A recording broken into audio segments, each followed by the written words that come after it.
Merci beaucoup. Arthur Delaporte.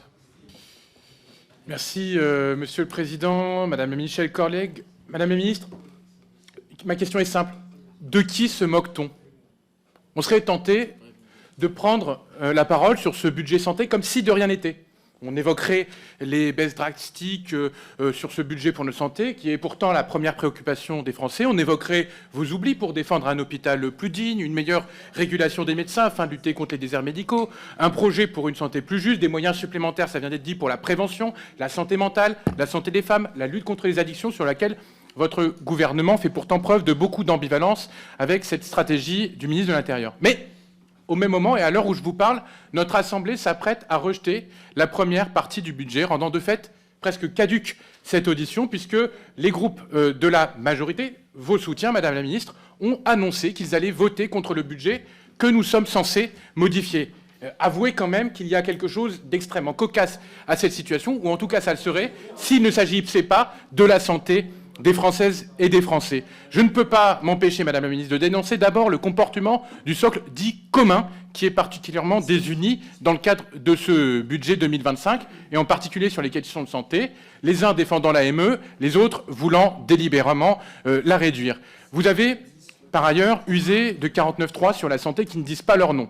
Vous avez, sur le budget de la sécurité sociale, fait traîner les débats afin de transmettre au Sénat le texte qui était initial en nous empêchant de discuter, par exemple, de l'article 23 sur la baisse des pensions de retraite, laissant le beau jeu derrière à Laurent Wauquiez. Puis, vous avez mis en scène votre démobilisation sur les débats afin de pouvoir ensuite rejeter la première partie et nous empêcher de parler santé. C'est quand même facile de ne pas venir pendant 3 semaines et dire ensuite que ce budget est insupportable. Enfin, ici, vous nous présentez une mission donc, dont nous ne pourrons pas examiner les amendements, dont nous ne pourrons pas décider des mesures qui ne figureront dans le texte final et dont finalement votre gouvernement ne retiendra rien. Cette mission, elle est donc d'une certaine manière sacrifiée. Votre budget ne s'arrête pas d'austérité, il ne s'arrête pas à la santé. On l'a vu lors du budget de la sécurité sociale. On a vu les crédits et les besoins en dessous sur cette mission. Plus particulièrement, si on parle des crédits, ils baissent pour la santé d'1 milliard d'euros que vous expliquez par la disparition du financement de l'investissement annoncé lors du Ségur, programme qui aurait donc été achevé. Pourtant, Madame la Ministre, ayons plusieurs interrogations. Est-ce que tous les établissements du pays ont reçu la dotation associée?